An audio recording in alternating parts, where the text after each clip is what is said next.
If the idea of eating more makes your chest tighten, it brings up a lot of fear. If you know that you're probably not eating enough, but you still can't bring yourself to change it, and if part of you is terrified that once you start eating more, you won't be able to stop or you're going to gain weight, in this episode, we're talking about how to overcome the fear of eating more so that you can finally reduce the constant thoughts about food, reduce the constant hunger, the cravings, the binges, and overall feel so much better on a daily basis. Let's get into it. Welcome to the Live Unrestricted podcast, a show where you'll learn how to heal your relationship with food and your body so that you can focus your time and energy on more important things like your personal growth. I'm your host, Sabrina Magna, food freedom coach, and my mission is to help make your life happier and healthier without stress, overwhelm, or guilt about food. If you love the show, please do go out and share it. And if you're looking for support with your relationship with food, details about my programs are in the show notes. Thanks for spending time with me today. Now let's jump in. Welcome back to the Live Unrestricted podcast. I am so glad that you're here. If you're a new listener, I just want to take a second to welcome you to the family. I truly just cannot wait to be able to support you in creating a healthier relationship with food and with your body. And oh my goodness, I am so excited to talk about today's topic. The reason why I felt so inspired is because I've actually been having a lot of conversations with friends and also clients and also just women in my community around this fear that a lot of us might not even realize is there and is holding us back from being able to feel more ease, more calm, more peace, more self-trust, more control around food. So really, this is for you. If you feel like you are constantly thinking about food and maybe you feel anxious when you eat more than planned, like everything is really planned out and structured and thought of to the very last calorie. Maybe you have been eating in a way that is in your mind, like I can only eat X amount of calories per day. Like maybe it's 1,500 calories, maybe it's 2,000 calories. For me, it was I can only eat 400 calories per meal. This is also for you if you feel like you're constantly hungry, or even when you finish your meal, you just finished your meal and you're already thinking about what you're going to eat next. Or you just finished eating breakfast an hour ago and you're already thinking, like counting down the minutes until lunch. And maybe your body is even sending you signals of like, girl, I am hungry. I need some food in my body. But there's this fear, this inability to listen. Like you might know, okay, I would probably feel better right now if I ate a snack, if I gave myself some food. But there's this thing that happens in your mind where it's like, now is not the time. I'm not allowed to eat right now. And my next meal is going to be at lunch.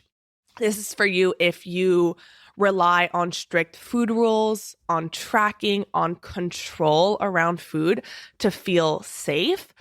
And you might know logically that eating more would help. But your body reacts with panic when you think about doing that. So all of this, if you can relate to any of this, we're going to dive deep in this episode around why eating more feels so scary for you. And I know that you might be thinking, well, it's obvious. I'm scared to gain weight. I'm scared to lose control. But there's actually a lot more going on underneath the surface. So we're going to talk about that. And then I'm going to help you move through the fear so that you can do the thing that you know would help you, but you're having a really hard time doing it, right? Like this happens in so many different areas of our lives where we logically know that doing something would help us. I always use the example of women who weigh themselves daily and who get to a point in their life where they know that it's no longer serving them and it's dictating their mood, it's dictating how much they eat. It might be keeping them in this cycle of attaching their worth to their weight, and then that leads them to dieting and restricting and binging. And so those women might know logically, like, this is not helping me anymore. But letting go of that behavior feels nearly impossible. And like your body panics and will not let you do it. So in this episode, we're going to talk about how you can start working with that fear, with that panic, and follow through on the thing that you know would actually help you binge less, right? We've talked about all of the different root causes of overeating and of food noise and of cravings, and there are so many, and we will not be able to cover them all on this podcast. However, there is one very clear one, and that is when your body is not getting what it needs. You will inevitably end up experiencing rebound overeating and constant food thoughts. And so we're going to talk about how you can mitigate that and how you can help yourself. So the reason why I was so passionate, I'm so excited to record this episode is because a couple of days ago, I was at a girls' night with some of my girlies here in Montreal. And can I just, little aside, girls' nights are just so good for the soul. Oh my goodness. We try to do it every couple of months. And after walking away from it a couple of days ago, I was like, we need to be doing this every month. It just feels so good to be surrounded by your girls. And anyways, that's a little aside. However, I was at a girls' night and I was talking to one of my good friends, and she is a fitness instructor. Okay, she's in the fitness world and she works a lot, you guys. I mean, she coaches like multiple classes a day. And I have been, we've been in each other's lives for a couple of years now. And I've known for a while, knowing how she eats, knowing how much she eats, that she was not eating nearly enough for her body and for how much she was moving throughout the day.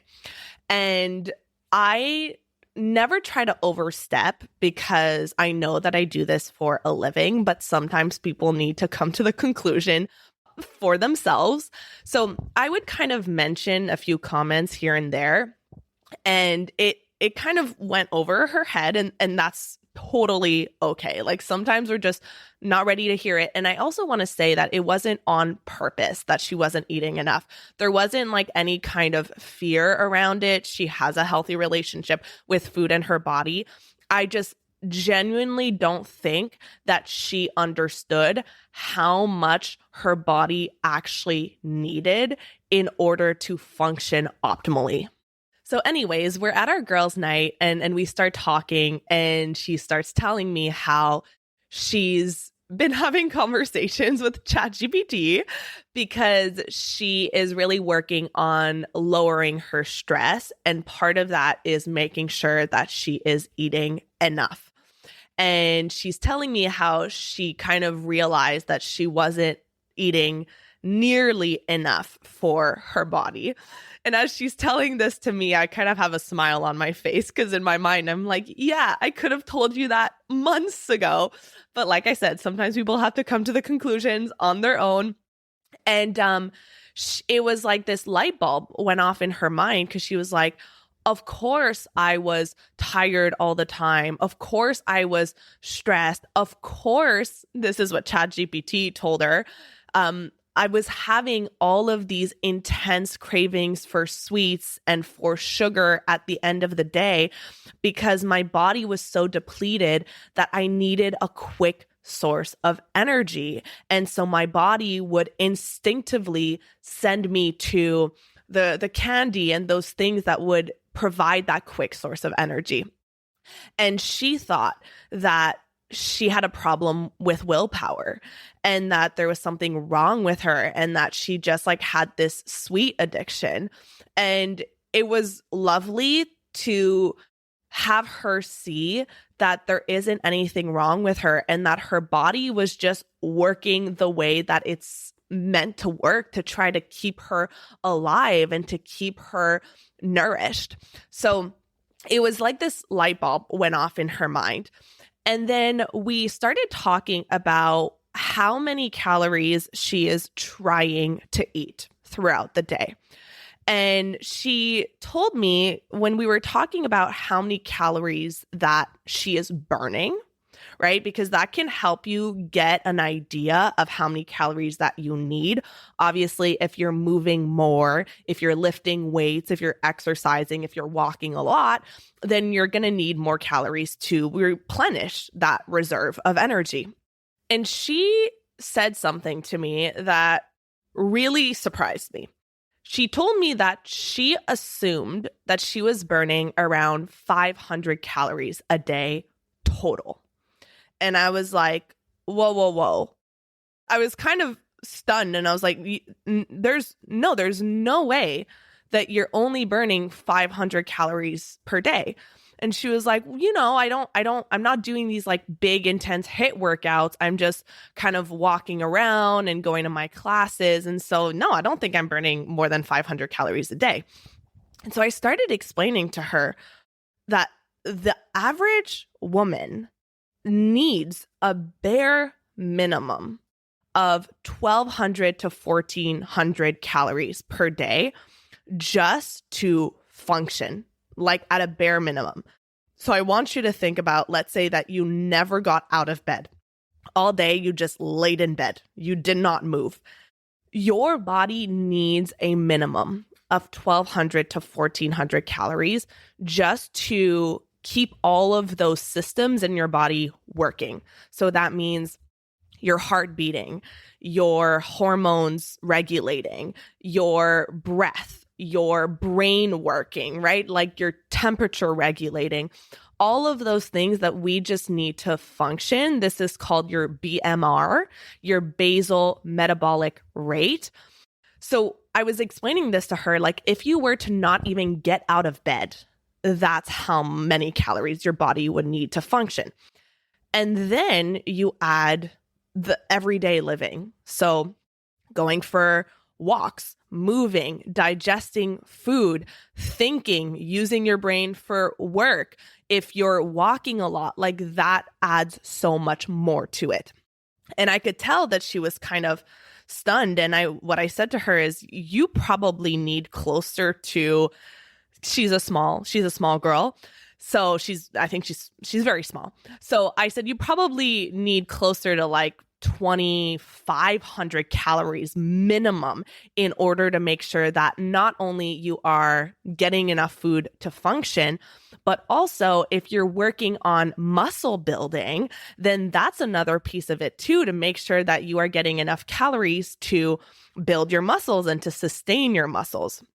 So when I went home from that conversation, I was talking to Luke and I was thinking, man, I think that a lot of women don't realize what happens when your body is not getting enough food. And we don't prioritize this enough. We don't talk about just how important this is. And I know that this is a conversation that I would have needed years ago when I was terrified of eating more and I was eating 1,500 calories a day and I was working out like crazy and I was absolutely under eating and I didn't really realize at the time. To give you some context, especially this was in university, I was so rigid and so anxious and using food as a way to feel a sense of control over my life, control over my body. And as a result, I was always hungry. I was always thinking about food. I was always really cold. My hair was thinning out. My nails were brittle. I was tired all of the time. And I thought that there was something wrong with like my hormones, or that maybe I had some kind of vitamin deficiency. I never made the link to, oh, maybe I'm not giving my body as much food that it needs. And I didn't understand at the time how my body actually works. And if you feel that way, it's totally normal. If you look at the messages that diet culture sends us, if you just quick Google search of weight loss diet, I did it before this episode because I wanted to see what would come up. And it was like 1,500 calorie diet, 1,200 calorie diets. Like this has been normalized. The bar of what we think is enough food for our bodies, especially as women, is so dangerously low that when we think about eating 2,500 calories, 3,000 calories, which is most likely around how much I eat. I don't track my calories anymore, but I eat a lot. I need a lot of food, and eating enough is my number one priority because I see it as the foundation. And I was telling my friend this, that if I don't eat enough, if that is not my priority, then it starts affecting every area of my life. And I want to talk to you about this because I wish that back when I did have an eating disorder, someone had sat me down and put their arm around me and had this conversation with me. And so I'm going to sit with you and I'm going to put my arm around you so that we can work to help you help yourself. Okay? So when you aren't eating enough, right? There's a reason why we do it. We have this fear of weight gain. We think there's some part of us that feels like it's helping us, that it's benefiting us, right? Or else we wouldn't do it. And so the first piece to truly understand is the consequences. So what actually happens? What are the side effects of not fueling your body, giving it as much food as it needs? So you will likely notice the constant food noise. When your body is not getting a need met, it will send messages to you in order to try to get that need met. That was a little switcheroo of the letters. So think about it in terms of water or needing to pee or needing to sleep. When you get to that point where that need has not been met, well, you're going to start thinking about that thing a lot. If you haven't slept in a full day, you are going to have heavy eyes, they're going to burn, and all you can think about is your bed. We've all been there where we just go through a day where we are so tired, we slept like crap the day before, and all you can think about is getting into your bed at night. Or when you haven't peed in a couple of hours and you really need to go. And then you the last thing that you want to think about is water or hearing the sound of water, because your body is so desperate to get your attention to say, hey, we need you to go to the bathroom. We need you to take care of this. So when you are not getting your nutrition needs met, you will inevitably think about food more.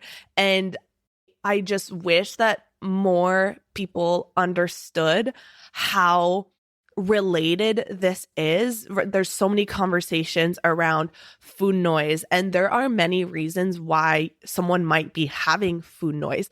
But one of those big reasons and easy fixes is that most people are simply not eating enough.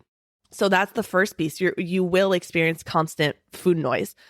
You'll also experience low energy, even when you are sleeping enough. This goes back to food. Getting enough food is a primary need. So when you are not getting that met, if you imagine like you're a car and you don't have enough gas in the tank, it's going to go slow and it's not going to run properly. So when your own gas tank is not full, you will have low energy. If you have any kind of muscle goals, like you want to get stronger, I like lifting weights. Personally, I like the feeling of getting stronger and seeing my muscles grow. I talk to a lot of people who have those goals and they get frustrated because they're like, I'm working out, I'm doing all of the things and I'm not seeing any changes in my body, but they're not refueling enough and giving their bodies what it needs in order to grow. You experience brain fog and increased binge urges.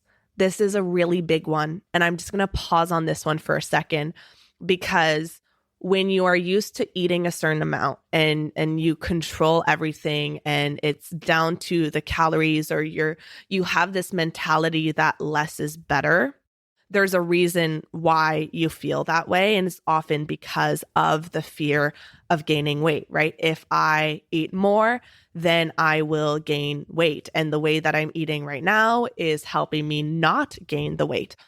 But it's actually really counterintuitive, because not eating enough will increase your chance of binge eating later, especially if you're noticing that nighttime is a hard one.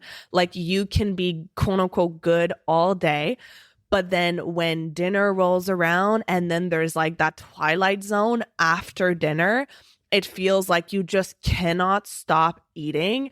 And you might notice that it feels like this bottomless pit that could be not just reduced, but resolved just by making sure that you're getting enough food throughout the day. You'll also feel more anxiety around food and feel disconnected from your body's cues. A lot of people think that their problem is they care too much about food. You might think, I must be addicted to food. What is wrong with me? Why does food have such a big place in my life? And I want to repeat again that there's probably a couple of different things happening for you. Maybe food is a coping mechanism. However, in reality, your body might just be asking to be fed. Now, that is just the first part, right? Being able to recognize, all right, maybe my body is not getting what it needs. And that could be a big cause of a lot of the symptoms that I experience around eating and around energy and around concentration and focus. But that's just one part of it, because this is where a lot of people get stuck. If I could go back in time and talk to 20-year-old Sabrina and sit her down and be like, hey, honey, the reason why you're experiencing a lot of the things that you experience on a daily basis is because you're not eating enough, that probably wouldn't have caused any changes in my life. I probably would not have started to eat more, even if I knew that it would make me feel better. Even if I knew that it would likely decrease my binges and my cravings and my obsession. And you might be at that crossroads as well. It's like this internal tug of war, and you probably experience this in a lot of different areas of your life. I know that I should be doing it. I just am struggling to do it, or I can't actually get myself to do it. And let me tell you, I don't experience this with food or exercise anymore, but I experience this in other areas of my life, because no one is perfect and your nervous system is always at work and always trying to protect you. Because knowing that you need to eat more is not the same as being able to eat more, right? If logic was enough, you would already be doing it. I'm going to repeat this again. And if you need to write it down, I would write it down. If logic was enough, I would already be doing it. And this is really a sticking point for people. We read the books, we listen to the podcasts. We might know so much about what we quote unquote should be doing, right? We have a lot of that knowledge, but logic, knowledge, information is not enough because this is nervous system work. Remember that your conscious mind, which is where logic lives, only makes up 5% of your total mind, which means that 95% of your subconscious mind and your subconscious mind and your nervous system work together, because in your subconscious mind is where you have those protection mechanisms, you have emotions, you have habits, you have beliefs. That's 95% of the whole picture. So unless you learn how to work with that instead of against it, you will continue to feel that intense frustration of knowing, being able to see what will help you and not being able to do it. So if eating feels terrifying for you, if eating more, like let's say you think about adding a snack in your day that you normally wouldn't add, or even doubling the amount of calories that you eat for breakfast, or even eating breakfast if you're not eating breakfast right now.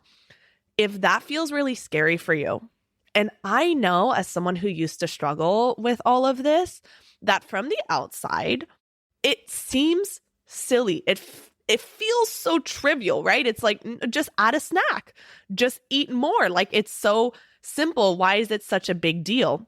But when you're in it and when you have a lot of dysregulation and when you have a lot of protection mechanisms, it feels like death. It feels so dangerous. And that is because your nervous system is interpreting eating more as a threat.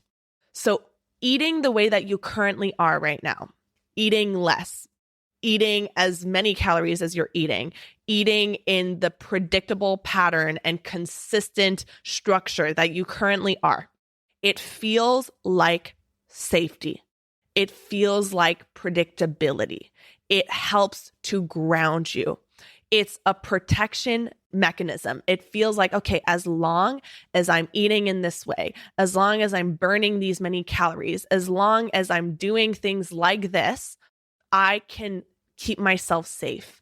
I can avoid the potential discomfort of maybe gaining weight, which I will also say most of the time, if you're under eating enough, unless you are like drastically under eating like I was, and I was 30 pounds underweight, I actually needed to gain weight in order to become healthy. But eating more for your nervous system feels like uncertainty. It feels like you are jumping off a cliff without any kind of protection, without any life jacket, with any parachute, and you just don't know where you're going to land. And that uncertainty feels incredibly unsafe to a nervous system that has been trained by years of control. This is the same thing that I went through with exercise. I intellectually knew that rest days would help me. I intellectually knew that doing an intense 45-minute to an hour-long workout, a HIIT workout that just spiked my cortisol and just drained me, doing that 7 days a week was not going to lead me to build muscle and be genuinely healthy. I had all of these overuse injuries. I was tired all the time. I was achy 24/7. I knew that taking a rest day or doing things that were lower impact, like Pilates or yoga or stretching or just going for a little walk. I knew that that would help me. I knew that that was actually going to be the thing that would lead me to the goals that I was chasing. But my nervous system equated rest or taking it easy with danger. I saw it as I'm going to gain weight. I'm going to become lazy. I'm never going to get back into it. And so if my conscious brain was like, this is going to help me, but my nervous system was like, actually, it's going to kill you. Well, my nervous system that's in charge of my survival, in charge of my safety, is going to win every time. So understanding all of this, understanding where the fear is coming from, what's actually going on, that there's nothing wrong with you, that you're not weak, that you're not lacking willpower, none of that, that it's actually just a protection mechanism, hopefully can help you ease some of that shame and stop fighting yourself. Because when you fight yourself and you get mad at yourself, then what you do is you just make that protection mechanism stronger. You increase that dysregulation, you increase that stress, and then it's like that Chinese finger trap where the more you pull, the more you try to get out of it, and you're doing it in the wrong direction, it just gets tighter and you get pulled into it more. And so that's not what we want to do. We actually want to do the opposite. So now, obviously, you know that I'm going to give you some practical things for you to do. How do you gradually get to that point where you are nourishing your body enough? So let's say you're listening to this episode and you're like, okay, I have a lot of those symptoms that Sabrina talked about, and there is a very good chance that I'm not eating enough. Maybe you came into this episode knowing that you weren't eating enough, or maybe things are starting to become clearer for you, because oftentimes we think we're eating enough, but we're not actually. So you might be at that point where you're like, okay, I'm starting to see that it is quite important for me to make this a priority of consistent and adequate nourishment. What do I do now? I'm still terrified. My nervous system is still like, don't do it. You're going to gain weight. You're going to lose control. Your entire life is going to fall apart. You're going to feel like crap about yourself. People are going to judge you. People are going to leave you. You're not going to be lovable, right? Like that spiral, it just takes you down and down and down until eventually, if you like follow that negative spiral all the way down, you end up alone. You end up 500 pounds in a hospital bed and no one loves you and you feel like crap about yourself. That's what your nervous system does, right? It like really, it pulls you to the absolute worst case scenario. So here's what we want to do when you are at that place of, I know that eating more will help me. It'll decrease my binges, decrease my thoughts about food. I'll have more energy. I'll be just overall a lot happier and a lot healthier. I'm going to give you a couple of things to do. The first thing is start by getting clear and getting an idea of how much your body actually needs. So this is one of those times where doing like an assessment of how many calories that you're burning on a daily basis could be helpful. Using it as neutral data, not some kind of rule or judgment or criticism, just getting an idea. Back to this conversation I had with my friend when she actually did that. And she got a sense of how many calories she was likely burning on a daily basis. She saw that it was closer to 2,500 as we had talked about. And so that gave her insight of, okay, that's actually probably closer to how my target of how much I should be eating. So if you're not sure, if you haven't had any kind of insights into what your body needs, that can be a really good step, is understanding your energy input, your energy output, your individual needs. Your maybe if you are working out, if you are working on building strength, on building muscle, that's also going to give you an idea of, okay, maybe I need to eat more than how many calories I'm burning a day. So you know that I'm not someone who's ever going to tell you to track your calories and to get obsessive about all of that stuff. However, it can be used as a tool if you don't have that knowledge yet, right? When I started wearing my Fitbit, it was helpful to help me see how much I was moving throughout the day. And on those days where I would walk a lot, I would burn more calories. And on those days, I would need to eat more. So this is where you get to use the tools of calories, not to make yourself eat less, but maybe to bring awareness to how you need to eat more. So that's the first thing. Now, the second thing is where the real block comes up: the fear, the panic, the resistance. So for a lot of people, the moment that you even think about eating more, your body will react. Maybe you'll get a tight chest, or a knot in your stomach, or tension in your shoulders, or a headache, fear, panic, terror. What if I gain weight? What if I lose control? That reaction makes sense if control and eating the way that you have has been your safety strategy for years. Now, what you don't want to do is ignore those signals from your body. And that's what most people do. We don't like the discomfort. We don't like the fear. And so instead of paying attention to those signals and what it's trying to tell you, we get out of our bodies. So we either continue doing what we've been doing in order to avoid that discomfort. So we continue under eating because we don't like the fear that comes up, and we push it down.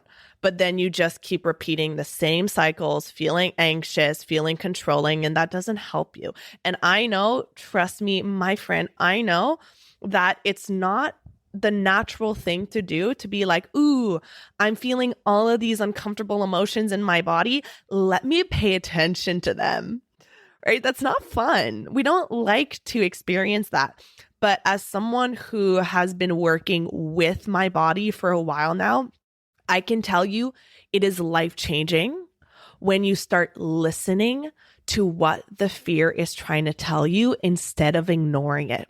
So what I encourage you to do is, let's say we're going to use numbers to make this really concrete, because I love to use numbers and ground it. Let's say that you're currently eating 1,500 calories and you figure out that you need to be eating closer to 2,500 calories. That's an additional 1,000 calories a day for you to eat. And then your body goes, oh my goodness, if I eat 1,000 more calories a day, I'm going to gain so much weight. And then there's all of that discomfort that comes up in your body. So what you're going to do is you're actually going to sit with it. You're going to sit down, you're going to take a couple of deep breaths, and you're going to go inwards. And you're going to notice what is coming up in your body when you think about eating 2,500 calories. And where you feel it in your body, maybe it's in your chest, maybe it's in your stomach, maybe it's in your head, maybe it's in your throat.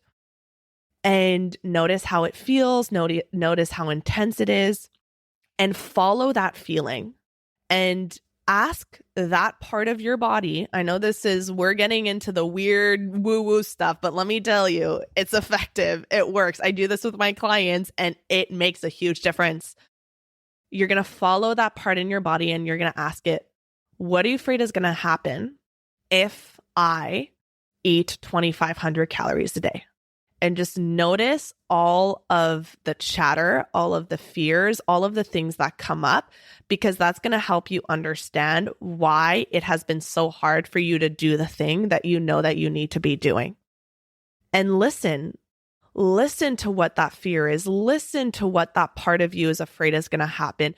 Be there like a mother who needs to listen to their kid who's really scared, who maybe they're about to give a presentation in front of their class and they're really terrified and they're so scared and they feel alone.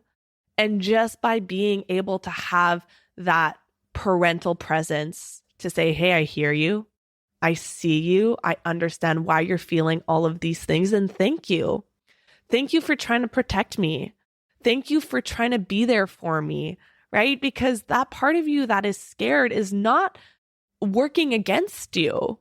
It's actually trying to protect you from feeling bad in your body, protect you from feeling bad about yourself, protect you from feeling emotions of worthlessness and of failure and of isolation and judgment and criticism. And so you can thank it. And then that's where you can open up a conversation with that part of you and explain what you now know about what is actually going to happen when you start eating more, how it's going to help you, how it's going to help you have more energy, more clarity, how it's going to make you feel less anxious around food, think about food less, how it's going to help you stop being hungry all the time, how it's going to help you stop overeating and binge eating and turning towards those foods that give you quick energy. And then show it how it's actually really safe.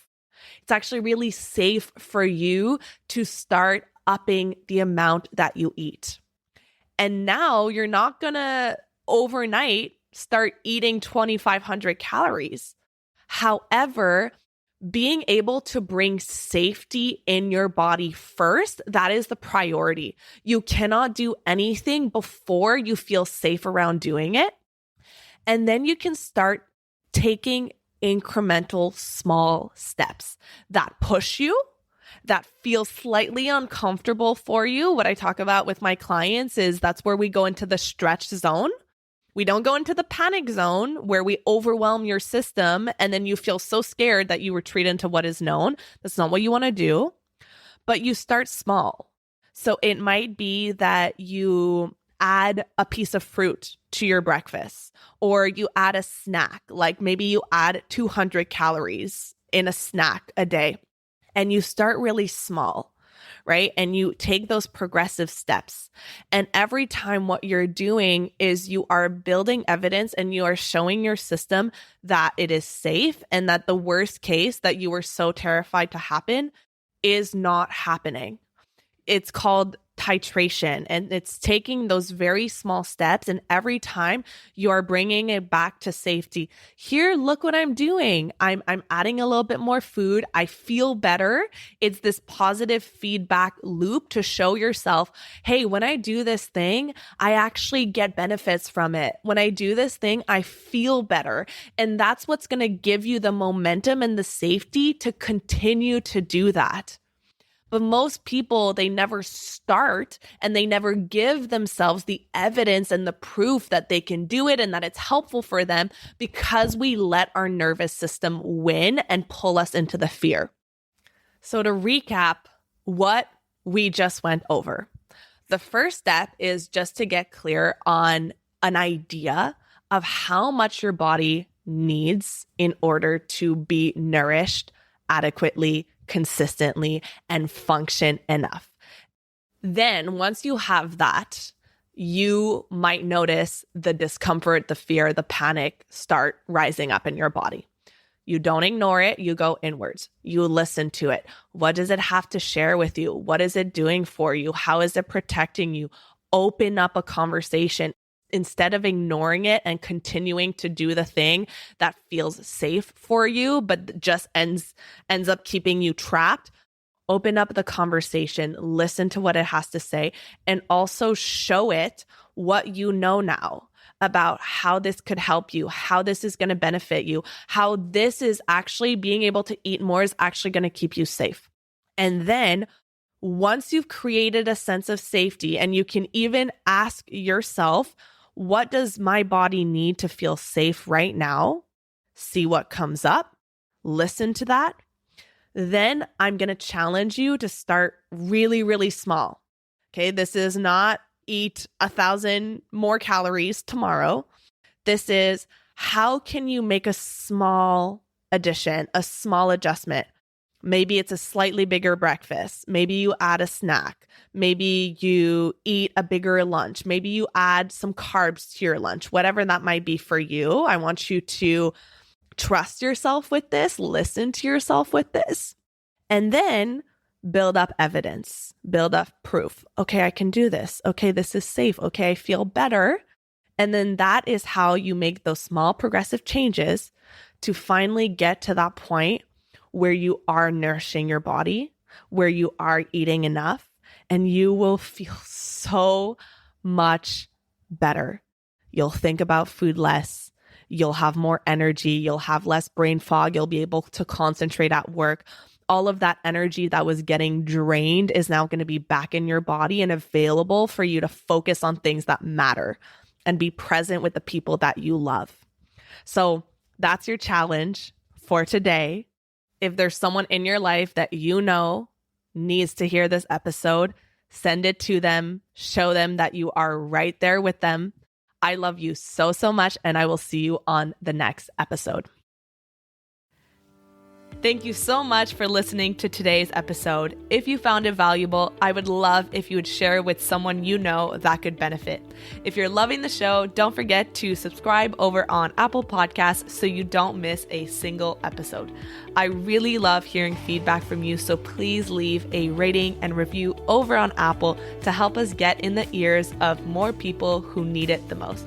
Finally, come hang out with me on Instagram at Sabrina Magna Health for more educational content and get up close and personal with me. Thank you so much for being here, and I'll see you on the next episode.